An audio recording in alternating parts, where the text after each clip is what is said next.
ত্রিবেণী সঙ্গমে স্নান করছেন তৃণমূল কংগ্রেস সাংসদ ও অভিনেত্রী রচনা বন্দ্যোপাধ্যায়ও।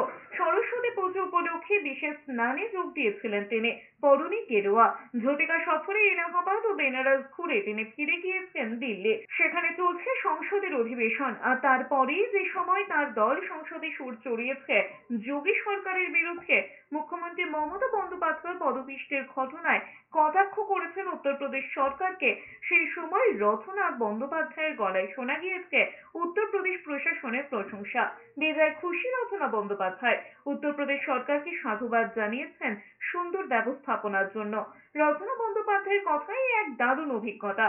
ব্যবস্থাপনা তুলনাহীন। দুর্ঘটনা তো দুর্ঘটনায়, সেটা ঘটেছে, কিন্তু কুর্নিশ জানাবেন আয়োজকদের। কোটি কোটি মানুষের শৌচাগার থেকে শুরু থাকার ব্যবস্থা, জলে নেমে যাতে কেউ ডুবে না যান সেজন্য সুরক্ষার ব্যবস্থা করা, এ এক বিরাট কর্মযজ্ঞ। একটা দুর্ঘটনা ঘটার পর উত্তরপ্রদেশ সরকার কিন্তু আরো বেশি তৎপর ও সতর্ক হয়ে গিয়েছে। উল্লেখ্য, দিন কয়েক আগে মৌনী অমাবস্যার বিশেষ তিথিতে পদপিষ্ট হয়ে মৃত্যু হয়েছে বহু মানুষের। অগণিত মানুষের খোঁজ নেই। সরকারি হিসেব বলছে মৃত্যু হয়েছে মাত্র 30 জন মানুষের, কিন্তু বিরোধীরা তা মানতে নারাজ। অভিযোগ, মৃতের সংখ্যা লুকোচ্ছে উত্তরপ্রদেশের যোগী সরকার।